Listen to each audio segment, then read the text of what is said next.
Hello everyone and welcome back to UGC Net Mentor. I hope you are doing well. Guys, this is class number 5th of winner batch जो कि UGC Net, JRF, set and other related exam के लिए यहाँ पे चला रहे हैं हम। आज की इस क्लास में डिस्कस करेंगे हम Indian logic means of knowledge part 1। वैसे तो पार्ट 1 है ये, लेकिन मैं आज कोशिश करूंगा कि आज इस पर्टिकुलर क्लास में जितने भी इंडियन लॉजिक के अंदर प्रमाणाज आते हैं, जो भी इंपॉर्टेंट क्वेश्चंस हैं, उनको मैं आज की इस वीडियो में कवर कर लूं। तो चलिए स्टार्ट करते हैं। हो सकता है कि पार्ट 2 भी आए बट लेट्स सी कि आज की इस क्लास में जो टॉपिक है वो कवर हो जाए। तो कंटिन्यू करते हैं। दिस इज अबाउट मी, जैसे कि आप सभी को पता होगा। एंड गाइस, अभी तक आपने इस चैनल को सब्सक्राइब नहीं किया, सो मेक श्योर आप इस चैनल को सब्सक्राइब कर लें, बिकॉज यहाँ पर ना सिर्फ आपको नेट से रिलेटेड प्रिपरेशन करने को मिलेगी, बल्कि आपको यहाँ पर असिस्टेंट प्रोफेसर जॉब से रिलेटेड एंड पीएचडी से रिलेटेड भी अपडेट टाइम टू टाइम मिलते रहेंगे। सो मेक श्योर आप इस चैनल को सब्सक्राइब जरूर कर लें। आगे कंटिन्यू करते हैं। अभी आपने टेलीग्राम ग्रुप ज्वाइन नहीं किया तो कर सकते हो, इंस्टाग्राम पे फॉलो कर सकते हो, फेसबुक पेज ज्वाइन कर सकते हो। इन सभी के जो लिंक है आपको इसी वीडियो के description box and comment box में भी पिन कर दूंगा। वहां पे जाकर के आप इन सभी प्लेटफॉर्म को जरूर फॉलो करें। जो चीज मैं आपको यूट्यूब पर नहीं दे पाता हूँ, कई बार मैं इंस्टाग्राम पे अपडेट दे देता हूँ, कई बार मैं आपको टेलीग्राम पे अपडेट दे देता हूँ। सो मेक श्योर गाइस आप सोशल मीडिया हैंडल्स को भी फॉलो करें। वैसे तो क्लास नंबर 5 आज हमारी है, इससे पहले 4 क्लास ऑलरेडी मैं ले चुका हूँ। ये जो विनर बैच है इसकी कंप्लीट मैं प्लेलिस्ट बना दूंगा। तो आप इस चैनल के प्लेलिस्ट वाले सेक्शन में जाओगे तो वहां पर आपको स्टार्टिंग की जो 4 क्लासेस हुई हैं वो भी मिल जाएंगी। आप स्टार्टिंग से फॉलो करें ताकि आपको आपकी जो प्रिपरेशन है वो काफी अच्छे से हो जाए। चलिए आगे कंटिन्यू करते हैं। Important MCQs in previous question की प्रैक्टिस ऑलरेडी मैंने करवा दी है, जिसमें मैंने एपिसोड 1, 2, 3, 4 करके मैंने आपके टॉपिक कवर करे थे, ऑल 10 यूनिट्स के। तो इन सभी क्लासेस का जो लिंक है आपको इसी वीडियो के डिस्क्रिप्शन बॉक्स में दे दूंगा, ताकि आप इन सभी क्लासेस को भी फॉलो करें एक बार। चलिए गाइस कंटिन्यू करते हैं। अच्छा, यहाँ पर एक क्वेश्चन जो कि मैंने आपको होमवर्क में दिया था कल, प्रीवियस क्लास में, तो मैंने कहा था कि इसका आंसर करेंगे सभी लोग, और काफी सारे स्टूडेंट्स ने इस क्वेश्चन का आंसर सही कर दिया है। तो पहले मैं बता देता हूँ कि कौन कौन से स्टूडेंट्स जिन्होंने सही आंसर किया, फिर उसके बाद में इस क्वेश्चन को आपको सॉल्व करके बताऊंगा किस तरीके से करना है जिनको समझ में नहीं आया। तो चलिए एक बार हम गो थ्रू कर लेते हैं कि आज की क्लास के विनर्स कौन कौन है जिन्होंने सही आंसर किया है। तो शशि यादव, शिवानी मेहर, राका बानू, मयूरी दास, बुलतीर हैं, राकेश प्रधान, राम सिंह, आरिफ, इसरार, दीपिका, हरीश, आरूप, कोलतान, पल्लवी, जयंती। तो ये वो स्टूडेंट्स हैं जिन्होंने एकदम सही आंसर किया इस क्वेश्चन का। अब इस क्वेश्चन का एक्सप्लेनेशन भी समझ लेते हैं, फिर आज की क्लास कंटिन्यू करेंगे। क्वेश्चन है, the average age of 8 members is 40 years. क्या बोला जा रहा है कि जो 8 मेंबर का जो एवरेज है वो 40 ईयर्स है। ठीक है, एक मेंबर जिनकी 35 ईयर्स की एज थी वो रिटायर हो जाते हैं, और एक नए मेंबर जो ज्वाइन करते हैं जिनकी एज 45 ईयर है। Find the average age of the present members. आपको बताना है कि अब जो है 45 ईयर वाले को ज्वाइन करने के बाद की अब एवरेज एज जो है वो कितनी है। समझ में आ गया क्वेश्चन कितना इजी है। सदस्यों की औसत आयु 40 वर्ष है। 35 वर्ष की आयु का एक सदस्य जो है वो सेवानिवृत्त हो जाता है, मतलब रिटायर हो जाता है, और 45 ईयर का जो पर्सन है वो ज्वाइन करता है। अब बताना है कि अब जो है औसत आयु कितनी होगी। तो इस क्वेश्चन का आंसर बिल्कुल right answer, that is 41.25। That is option number B is the right answer of this question. अब देखो गाइस, इसमें करना क्या था, आपको सिंपली जो आपके 8 मेंबर्स है ना, 8 मेंबर्स हैं और 40 ईयर की जो एज है उनकी, मतलब जो एवरेज है, उसको मल्टीप्लाई कर देंगे तो कितना आ जाएगा, 320 आ गया। ठीक है, अब इसमें से 35 चला गया तो माइनस कर दो 35, और 45 वाला आ गया तो प्लस कर दो 45। अब इनको क्या करना है, आपस में ऐड और प्लस जो भी हो रहा है कर दो, तो प्लस का 5 मतलब 325 हो जाएगा, है ना। और अब क्या करना है, इसको डिवाइड करना है 8 से, क्योंकि मेंबर तो 8 ही रहेंगे ना। पहले 35 वाला जो मेंबर था वो चला गया, 45 वाला आ गया, तो टोटल मेंबर तो अब भी 8 ही हैं। तो यहाँ पर जब हम 8 से डिवाइड करेंगे then you will get 41.25। Oh sorry guys, एक मिस्टेक हो गई यहाँ पर, माइनस का 35 प्लस का 45, मतलब यहाँ पर जो डिफरेंस है वो 10 का डिफरेंस है ना। तो 320 प्लस 10 कितना हो जाएगा, 330 हो जाएगा ना, और डिवाइड बाई 8 कर देंगे तो कितना आ जाएगा, 41.25। अब सही आ रहा है। ठीक है, तो गाइस ये होगा इसका राइट आंसर, और आई होप सभी स्टूडेंट्स ने इस क्वेश्चन का सही आंसर किया होगा। काफी सारे स्टूडेंट्स ने कमेंट किया था, काफी सारे स्टूडेंट्स ने कमेंट नहीं किया, तो कोई बात नहीं। आज का जो क्वेश्चन होगा वो इस वीडियो के एंड में मैं आपको बताऊंगा होमवर्क में, देन आप लोग भी कमेंट कर सकते हैं, और आपका नाम भी इसी तरीके से स्क्रीन पर शाउट आउट किया जाएगा, ताकि सभी को पता चले कि कौन कौन से स्टूडेंट यहाँ पर अच्छे से स्टडी कर रहे हैं। चलिए गाइस कंटिन्यू करते हैं, आज की क्लास को डिस्कस करते हैं, दैट इज इंडियन लॉजिक। और एक रिक्वेस्ट जो कि मैं आपसे सभी से करना चाहूंगा कि अगर आप सभी लोग क्लास देख रहे हो तो प्लीज यार क्लास को लाइक करके ना शेयर कर दिया करो क्लास को। जिस भी ग्रुप में आप लोग ऐड हो वहां पे शेयर कर दो। शेयर करने से क्या होता है, शेयर करने से बाकी स्टूडेंट्स का बेनिफिट होता है, जैसे आपका बेनिफिट हो रहा है। तो शेयर कर दो सभी को, जितने भी स्टूडेंट्स आपकी नज़र में तैयारी कर रहे हैं यूजीसी नेट की या सेट की, उनको सभी के साथ इस वीडियो को जरूर शेयर करें और वीडियो को लाइक कर दें फटाफट से। तो चलिए स्टार्ट करते हैं क्लास को। So first of all guys, let's understand what is Indian logic. Indian logic होता क्या है? Indian logic stand as one of the three original tradition of logic alongside with Greek and Chinese logic. Guys, अगर हम बात करें पुराने time की, अपने बहुत ही पुराने टाइम की अगर हम बात करें तो उस टाइम पर आपने देखा होगा ग्रीक में बहुत सारे ऐसे मैथमेटिशियन रहे हैं, फिलोसोफर रहे हैं, लॉजिशियन रहे हैं जो कि बहुत फेमस हैं ऑल अराउंड वर्ल्ड। तो गाइज आपने सुना भी होगा कि जो जितने भी मतलब जो लॉजिक, जैसे अरिस्टोटल थे, और अरिस्टोटल जो हमने प्रीवियस क्लास में डिस्कस किया था स्क्वायर ऑफ अपोजिशन, और जो ये जो टॉपिक डिस्कस करें हम फॉलिसीज वाले, ये जनरली आपके ज्यादातर जो हैं ये टॉपिक ग्रीक से निकल के आए हैं। और इसके अलावा अगर हम बात करें मैथ में या साइंस में बात करें तो काफी सारे ऐसे लोग हैं जो कि ग्रीक से देखने को मिले हैं। ऐसे ही चाइना में हुआ है। चाइना में एक्चुअली हुआ क्या था कि जो अपने इंडिया के काफी सारे जो विद्वान थे वो चाइना चले गए थे। चाइना का मतलब ये नहीं कि बिल्कुल चाइना के अंदर ही घुस गए थे, हिमालय पे गए थे वो लोग, और हिमालय से फिर वो थोड़ा आगे को मूव कर गए तो वो चाइना में चले गए। तो ऐसा हुआ कि वो जो लॉजिक है वो कहीं ना कहीं इंडिया के ही बिलोंग करते हैं, लेकिन वो कहे जाते हैं चाइनीज, क्योंकि वो अब क्या है कि चाइना का हिस्सा है, चाइना का पार्ट है, तो इसलिए वो वहां का पार्ट बन गया। लेकिन सबसे अच्छी बात ये कि वो जो लॉजिक है वो इंडिया के लॉजिक ही हैं ओरिजिनली अगर देखा जाए तो। लेकिन वो क्योंकि इस टाइम पर चाइना में, तो इसलिए हमको चाइनीज लॉजिक के नाम से जानते हैं। तो अच्छी बात है ये, क्योंकि हमारे पूर्वजों ने ही इनको बनाया है। The Indian tradition continue to develop through early to modern times. हम लोग बहुत पुराने टाइम से डेवलप कर रहे हैं और हर चीज में हमने डेवलपमेंट किया है इन द फॉर्म ऑफ नव्य न्याय स्कूल ऑफ लॉजिक। अब जो नव्य न्याय का मतलब है कि नए स्कूल ऑफ लॉजिक बन गए। लेकिन पहले अगर हम बात करें तो पहले जो हमारे ट्रेडिशनली जो लॉजिक यूज किए जाते थे डे टू डे लाइफ में या बाकी चीजों में, जैसे पॉलिटिक्स हो गया, इकोनॉमिक्स हो गया, इसके अलावा आपका एस्ट्रोलॉजी हो गई। एस्ट्रोलॉजी आपको पता है इंडिया में कितने बड़े लेवल पे यूज की जाती है, जहाँ पे हम लोग अपने हाथों की रेखाएं दिखाते हैं। इसके अलावा हम लोग अपने क्या बोलते हैं, जो आप बोलते हो ना कि हमारे राहु केतु जो इस तरीके से कुंडली वगैरह होती है, तो एस्ट्रोलॉजी में देखो हम लोग कितने पुराने टाइम से लॉजिकली चीजों को सोचते हुए आते हैं कि किस तरीके से आप इसमें हम लोग ओवरकम कर सकते हैं। मतलब क्या क्या फ्यूचर जो है, फ्यूचर तो खैर नहीं कहेंगे, लेकिन हम ये कहीं ना कहीं देख पाते हैं, मतलब चीजों के पीछे लॉजिक हम लगा पाते हैं कि क्या है और क्या हो सकता है। There is what is the possibility. और गाइस पॉसिबिलिटी को ही लॉजिक कहा जाता है, बिकॉज हमेशा 100% चीजें ट्रू नहीं होती हैं। तो यहाँ पर गाइज जो नव्य न्याय स्कूल ऑफ लॉजिक है ये भी आपके एग्जाम के पर्पज से इंपॉर्टेंट है, तो इसको हम नेक्स्ट क्लास में डिस्कस करेंगे अपकमिंग क्लासेस में। लेकिन आज का हमारा मेन टॉपिक रहेगा इंडियन लॉजिक और प्रमाणाज। ठीक है, so what is who is the father of Indian logic. Indian logic के फादर कौन है? सो गाइज इंडियन लॉजिक के फादर कौन है? पाणिनि जी को इंडियन लॉजिक का फादर कहा जाता है। एंड ये 5th सेंचुरी BCE में स्टार्ट हुआ था इनका डेवलपमेंट, जब इन्होंने किया था संस्कृत ग्रामर का फॉर्मुलेशन करने के लिए इन्होंने इन चीजों को स्टार्ट किया था। तो आपको पता है कि Sanskrit is the mother of all the languages, तो सबसे पुरानी जो लैंग्वेज है वो संस्कृत मानी जाती है। उस टाइम पर इस सब्जेक्ट की ग्रामर का जो फॉर्मुलेशन था उस वजह से लॉजिक बनाए गए थे, और इस वजह से जो लॉजिक हैं बहुत पुराने माने जाते हैं।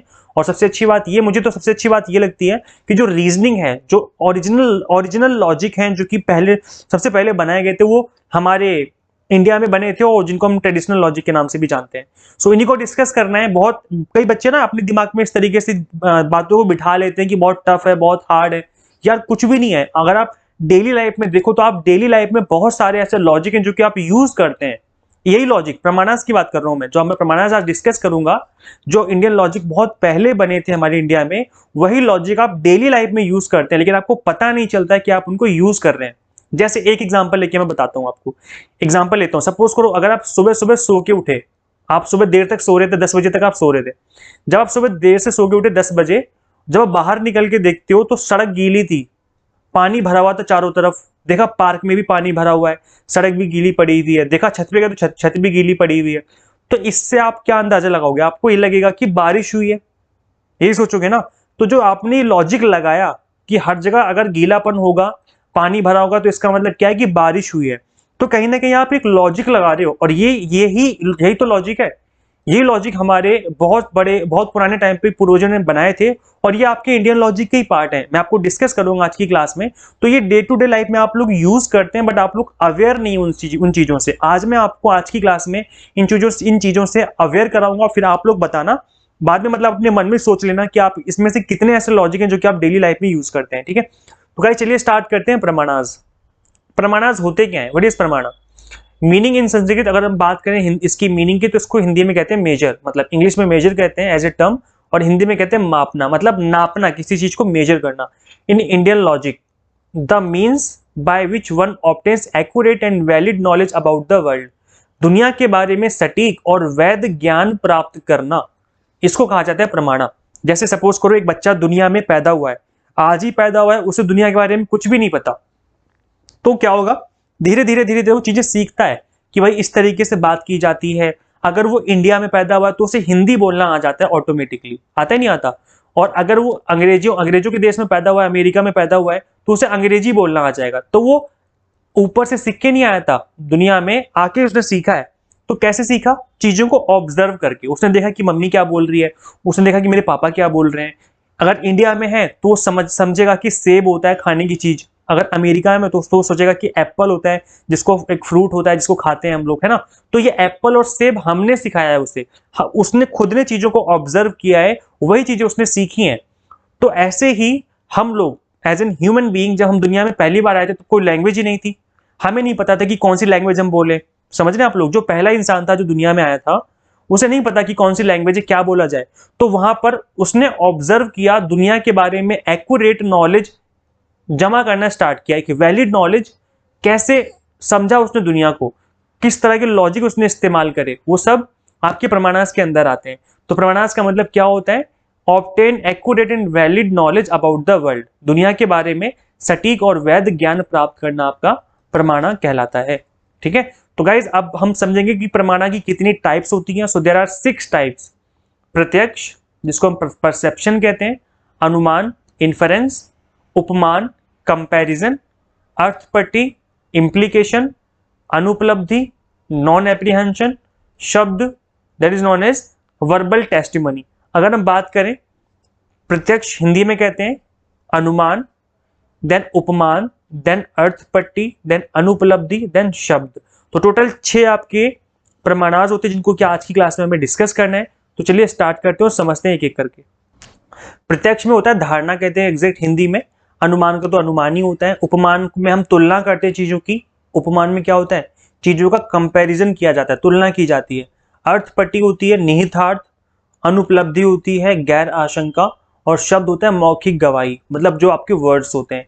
तो चलिए एक एक करके समझते हैं, तब आपको ज्यादा अच्छे समझ में आएगा, डिटेल में समझते हैं सभी को।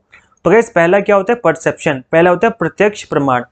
अब प्रत्यक्ष प्रमाण क्या होता है, प्रत्यक्ष दैट इज संस्कृत में कहते हैं that which is before one's eyes, जो चीजें हमारे आंखों के सामने हो रही होती हैं, हम उन पे बिलीव कर लेते हैं कि वो चीजें वैसी ही हैं जैसे हम अपनी आंखों से देख रहे हैं।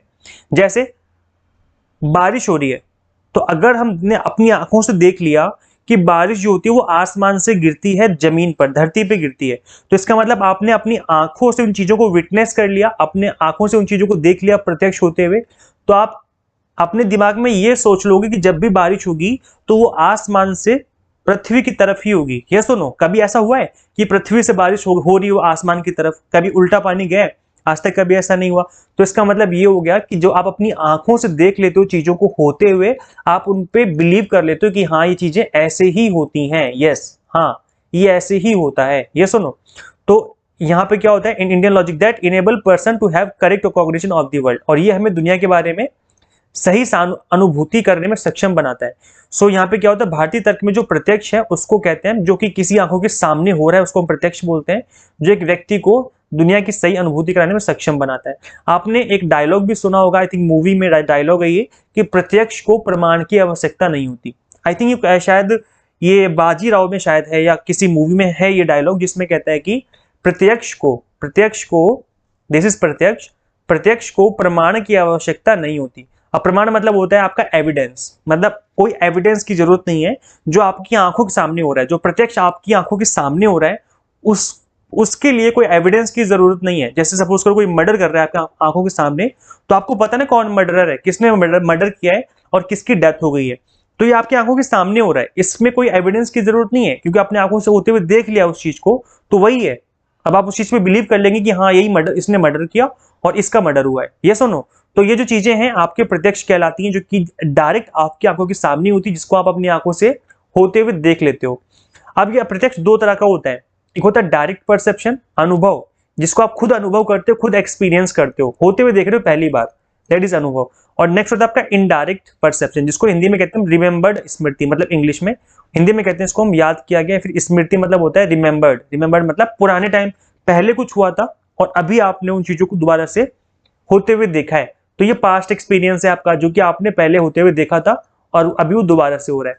तो चलो मैं दोनों को समझा देता हूं। ये आपके प्रत्यक्ष की ही दो काइंड होती हैं, समझ रहे हैं आप लोग। जो प्रत्यक्ष प्रमाण होता है इसकी दो टाइप्स होती हैं। पहली टाइप कौन सी है?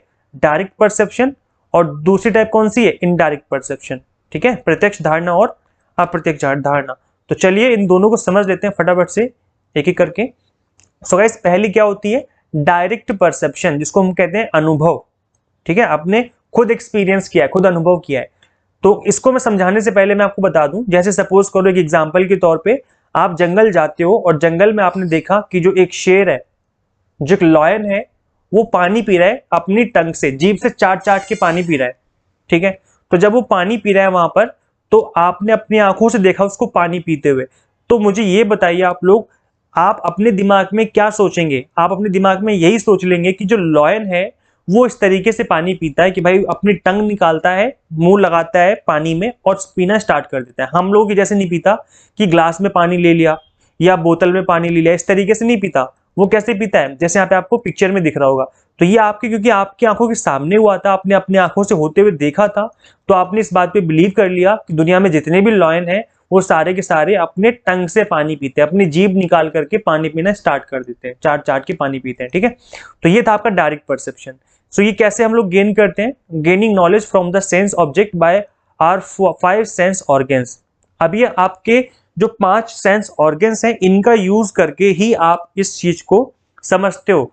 तो गाइज, जरूरी नहीं कि आप अपनी आंखों से ही देखो। जो आपके 5 सेंस ऑर्गन्स हैं, अगर आपने उन ऑर्गन से डायरेक्टली परसेप्शन किया है, मतलब डायरेक्टली चीजों को एक्सपीरियंस किया है, तो भी वो आपके डायरेक्ट परसेप्शन में आ जाएंगे। जैसे स्मेल, आपने अपने नोज से, अपनी नाक से स्मेल करके चीजों को समझ लिया कि चीजें कैसी हैं।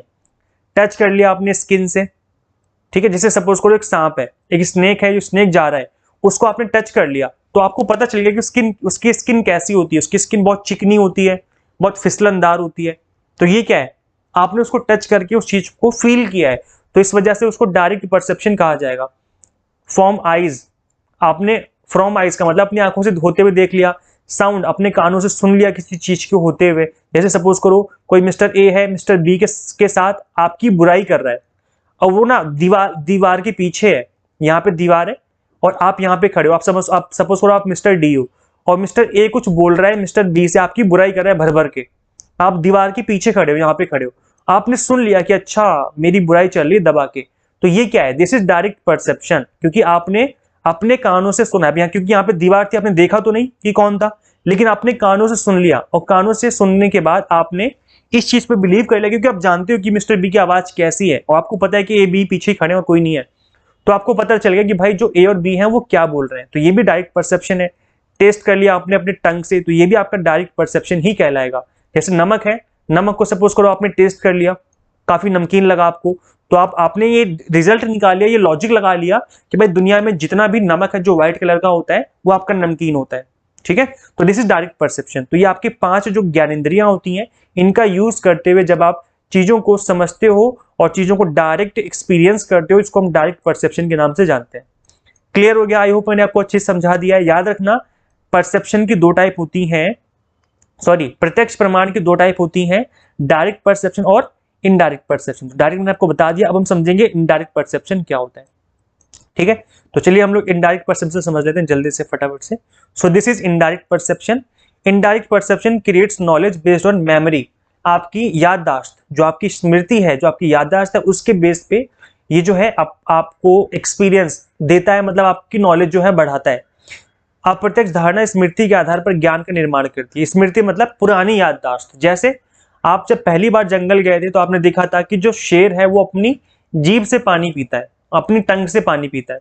जब आप सेकंड टाइम जंगल जाते हो तो देखते हो कि वहां पर शेर जा रहा है, तो जैसे आप शेर देखोगे वैसे आपको पता चल जाएगा कि अच्छा ये तो लॉयन है और ये अपने टंग से पानी पिएगा, है ना? ये सुनो, तो इस तरीके से जो है आप अपनी पुरानी याददाश्त, जो आपकी पुरानी याददाश्त है, उसके बेस पर आप यहाँ पर रिजल्ट ड्रॉ कर रहे हो बस। लेकिन याद रखना, यहां पर इनडायरेक्ट परसेप्शन का मतलब है कि आपने पिछले बार आपने अपनी 5 ज्ञानेंद्रियों में से किसी ज्ञानेंद्रिय का यूज किया था, उसी के बेस पे आपने चीजों को सीखा था, और वही चीज उन्हीं का यूज करते हुए आप अब दोबारा चीजों को देखोगे तो समझ जाओगे कि हाँ चीजें कैसी हो रही हैं। समझ में आ रहा है? चीजें क्लियर हो रही हैं? जैसे मैंने अभी एग्जांपल दिया था आपको, ए है और बी है। ए आपकी बुराई कर रहा है बी से भर भर के, आप दीवार के पीछे खड़े हो डी, आपने कानों से सुन लिया कि अच्छा ऐसे हो चल रहा है, ये बुराई कर रहे हैं मेरी। अब अगले दिन जब आप आओगे ऑफिस, सपोज करो ऑफिस की बात है, अगर ये दीवार के पीछे दोनों जाते हैं ना ऐसे करके, और आप यहाँ पे हो, आपको ये लगेगा कि पक्का बुराई करने जा रहे हैं। ये सुनो, ऐसा होगा नहीं होगा? ऐसे ही होता है। ये लॉजिक लगाते हैं हम लोग कि कल बुराई कर रहे थे, मैंने अपनी कानों से सुना था, हो सकता है दोबारा बुराई करने जा रहे हो, तो क्या करोगे आप दोबारा जाओगे दीवार के पास कि देखता हूँ आज क्या बातें कर रहे हैं। तो यहाँ पर जिस तरीके का आप लॉजिक यूज कर रहे हो दैट इज इनडायरेक्ट परसेप्शन, क्योंकि आपने पहले फील किया था उस चीज को, देखा था होते हुए, आपने एक्सपीरियंस किया था, तो नेक्स्ट टाइम भी आप समझ जाओगे कि अच्छा वही होने जा रहा है जो मैंने पहले देखा था। समझ रहे? आई होप अब तो समझ में आ गया होगा। गाइस, जो नेक्स्ट टाइप का आपका प्रमाणा होता है दैट इज अनुमान। This is the second type of प्रमाणा, दैट इज अनुमान। इसको कहते हैं इन्फरेंस, मतलब इसमें आप अनुमान लगाते हो। क्या करते हो? अनुमान लगाते हैं आप। तो it is described as reaching a new conclusion and truth from one or more observation and previous truth by applying reason. क्या कर रहे हो आप? आपने अपनी प्रीवियस जो आपने ऑब्जर्वेशन कर रखी है, आपने ऑब्जर्वेशन करनी है, आपने जो पहले जो प्रीवियस ट्रुथ हैं उनको आप अप्लाई करोगे और रिजल्ट ड्रॉ कर दोगे। जैसे एग्जांपल के तौर पे observing smoke and inferring fire is an example of anumana. आपने देखा भाई जंगल में जंगल में देखा कि जंगल के ऊपर धुआं उठ रहा है बहुत भयंकर। तो अगर ये यहाँ पे अगर धुआं उठ रहा है तो इसका क्या मतलब है? कोई बताओगे मुझे? सोचो, सोच के बोलो कि क्या होगा। अगर वहां पे धुआं उठ रहा है तो इसका मतलब क्या हुआ कि भाई आग लगी होगी नीचे, पक्का आग लगी है जिसकी वजह से धुआं उठ रहा है। ये सुनो, तो यहाँ पे क्या होता है, यहाँ पर एक या एक से अधिक अवलोकनों से एक नए निष्कर्ष और सत्य तक पहुंचने के रूप में वर्णित किया गया है। मतलब आपने पहले इन चीजों को, जो ट्रुथ है, इन चीजों पे आप अप्लाई करते हो पुराने ऑब्जर्वेशन से। समझ रहे हैं आप लोग? अब यहां पर क्या होता है कि पुराना ट्रुथ है वो आप, क्योंकि वो आपको खुद का ट्रुथ नहीं हो सकता है, किसी और का है। क्या पता आपके पापा ने आपको बताया हो बेटा अगर धुआं उठेगा तो आग लगी होगी नीचे, इस तरीके से। तो ये जो ट्रुथ है ये हो सकता है किसी और ने भी बताया हो, मतलब पहले से ट्रुथ है, ये पहले से ऐसा चलता हुआ आ रहा है। तो आप भी दोबारा से यकीन कर लोगे कि हाँ ऐसा होता है। आप अगर आप धुआं निकलते देखोगे तो सोच लोगे कि हाँ पक्का आग लगी होगी। समझ रहे हो? तो यहां पर जो आपका ये एक्सपीरियंस है ना, ये पहले से ट्रुथ है, पहले से पक्का है कि ऐसा हो रखा है, तो ऐसा ही होगा। ठीक है, मतलब धुआं उठ रहा होगा तो वहां पे क्या होगा, वहां पर पक्का आग लगी होगी। तो ये क्या है? इन्फरेंस, अनुमान। यहाँ पे आप अनुमान लगा रहे हो कि हाँ भाई हो सकता है कि आग लगी हो, जबकि ऐसा होता ही है। अगर धुआं उठ रहा है तो आग ही लगी होती है। तो इसको क्या कहेंगे हम? इन्फरेंस कहते हैं। क्लियर हो गया? नेक्स्ट गाइस, इसमें आपका उपमान। उपमान का मतलब होता है कंपैरिजन। आप चीजों को कंपेयर करते हो। याद है हमने एनालॉजी पढ़ा था? अगर आप लोगों को याद होगा एनालॉजी, तो कहीं ना कहीं वहां पर आपकी ये जो चीजें हैं वो सिमिलैरिटी की तरफ जाती हैं। ठीक है, हिंदी मीडियम वाले बच्चे घबराएं नहीं, अगले वाली स्लाइड पे मैंने हिंदी में भी डाला हुआ है, तो अगर आप चाहें तो चीजों को हिंदी में भी समझ सकते हो, कोई दिक्कत वाली बात नहीं है, मैं बता दूंगा हिंदी में भी। सो गाइस, ये क्या होता है उपमान? मतलब मीनिंग इन संस्कृत को होता है comparison in Indian logic by which one can have valid cognition of the world. दुनिया के बारे में आप समझते हो, जानते हो बाय कंपेयरिंग थिंग्स। उपमान describes knowledge imparted by means of analogy that is similarity. It is based on a comparison. चीजों के कंपैरिजन पे आप रिजल्ट ड्रॉ कर देते हो। ठीक है, तो जैसे कि एग्जांपल लेके समझाता हूं तो आपको अच्छे समझ में आ जाएगा। जैसे एग्जांपल के तौर पे a person who had a cow in town, एक पर्सन के पास एक गाय है उसके घर में। In the past perceives a wild cow in a forest, perceives its similarity with the cow and then knows the similarity of the remembered cow with the perceived wild cow. तो guys यहाँ पे अगर उसके घर पे एक गाय है तो जब वो जंगल में जाएगा, जंगल में अगर उसने काऊ को देख लिया तो वो समझ जाएगा कि भाई ये तो काऊ है, इसको तो गाय कहते हैं, ये दूध देती है, गोबर करती है ना, और इस तरीके से होता है। तो ये गाइज इस तरीके से आप चीजों को कंपेयर करके भी अपने जो कंक्लूजन है, चीजों के बारे में जो समझ है वो बढ़ा सकते हो। जैसे एक एग्जांपल के तौर पे सपोज करो एक अर्थ है, अर्थ पे आप रहते हो, पृथ्वी पे आप रहते हो, ऐसे ही मार्स है। तो यहाँ पे क्या करोगे आप? चीजों को कंपेयर करते हो। ये सुनो, साइंटिस्ट भी तो कंपेयर करते हैं। साइंटिस्ट कंपेयर करते हैं कि भाई पृथ्वी पे कितनी ग्रेविटी है, पृथ्वी पे कितनी ग्रेविटी है, पृथ्वी पे कितनी ऑक्सीजन है, और इसकी डिस्टेंस कितनी है सूरज से, सन से कितनी डिस्टेंस है। ये चीजें यहाँ पे कंपेयर की जाती हैं कि भाई कितना ऑक्सीजन लेवल है, कितनी ग्रेविटी लेवल है हमारे पृथ्वी के कंपैरिजन में, सन से कितनी डिस्टेंस है। ये सुनो, ताकि आप रिजल्ट निकाल सको, मार्स के बारे में और डिटेल में जान सको कि मार्स पे कैसा इन्वायरमेंट है, क्या वहां पे इंसान रह सकते हैं। तो यहाँ पे आप कहीं ना कहीं एनालॉजी कर रहे होते हो। एनालॉजी का मतलब क्या होता है? सिमिलैरिटी। आप चीजों को कंपेयर करके नॉलेज गेन कर रहे हो। तो जब भी आप कंपेयर करते हो उसे हम कंपैरिजन कहते हैं, और वो उपमान होता है। समझ रहे हैं आप लोग? इसे क्या कहते हैं हम? उपमान। That is logic. उपमान मतलब प्रमाण का एक टाइप ऑफ लॉजिक है। जैसे इसको देखो डेली लाइफ में आप कितना यूज करते हैं ना।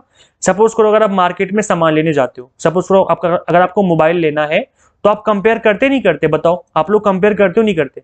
चीजों को कंपेयर करते हैं हम लोग कि भाई अगर मुझे एमआई का फोन लेना है तो मैं ओप्पो के साथ कंपेयर करूंगा। ऐसे मैं वीवो के साथ वीवो को देखूंगा कि वीवो 25,000 में या 30,000 में क्या क्या प्राइस मतलब क्या क्या फीचर ऑफर कर रहा है। फिर मैं एमआई के फीचर देखूंगा कि भाई एमआई की क्या क्या फीचर है। तो जब आप कंपैरिजन कर रहे हो इसका मतलब आप उपमान यूज कर रहे हो। ये हमारे पूर्वज बता के गए कि इस तरह के लॉजिक आप डेली लाइफ में यूज कर सकते हैं, ताकि आप चीजों के बारे में बेहतर तरीके से जान सके। तो समझ रहे हैं किस तरीके से आप इन चीजों को डेली लाइफ में यूज करते हैं? समझ में आ रहा है कि इंडियन लॉजिक जो है आप डेली लाइफ में यूज करते हैं, लेकिन हमें पता नहीं होता है कि ये इंडियन लॉजिक का पार्ट है। समझ में आ गया? हिंदी मीडियम वाले बच्चों समझ में आ गया होगा आप लोगों को कि हम तुलना करते हैं चीजों की।